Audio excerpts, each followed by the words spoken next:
జనసేన అధినేత power star Pawan Kalyan party పెట్టిన 10 ఏళ్లకు ఆంధ్రప్రదేశ్ శాసనసభలో అడుగు పెట్టబోతున్నారు.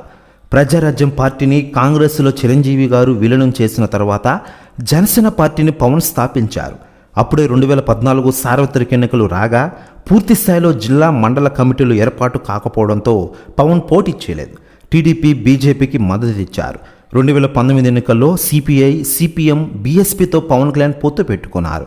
గాజువాక, భీమవరం అసెంబ్లీ స్థానాల్లో పోటీ చేసి ఓడిపోయారు. రాజులలో రాపాక వరప్రసాద్ ఒకరే గెలుపొందారు. ఆయన తర్వాత వైసీపీలో చేరారు. ఓటమితో నిరాశ చెందకుండా పార్టీ బలోపేతంపైనే లక్ష్యంగా పవన్ కళ్యాణ్ ముందుకెళ్లారు. ప్రజా సమస్యలపై పోరారు. తాజాగా సార్వత్రిక ఎన్నికల్లో టీడీపీ, బీజేపీతో పొత్తులో భాగంగా 21 అసెంబ్లీ నియోజకవర్గాల నుంచి జనసేన అభ్యర్థులు పోటీ చేశారు. పిఠాపురంలో బరిలోనిచ్చిన పవన్ భారీ మెజారిటీతో విజయం సాధించిన విషయం మనకందరికీ తెలిసిందే.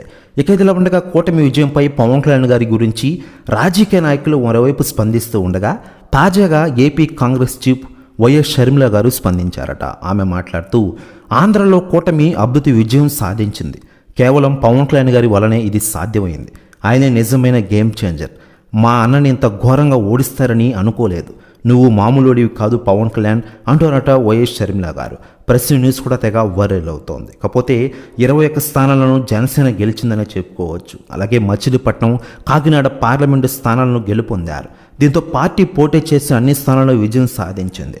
21 స్థానాలు గెలుచుకుని 2వ అతిపెద్ద పార్టీగా జనసేన అవతరించింది. దీంతో పార్టీ పెట్టిన 10 ఏళ్ల తర్వాత పవన్ కళ్యాణ్ అసెంబ్లీలో అడుగు పెడుతుండగా రాష్ట్రంలోని అన్ని నియోజకవర్గాల నుంచి పోటీ చేయాలని జనసేన కూడా పార్టీ అని విమర్శించిన వైసీపీ 10 సీట్లకే పరిమితం కావడం, 3వ స్థానానికి పడిపోవడం విధి విచిత్రం.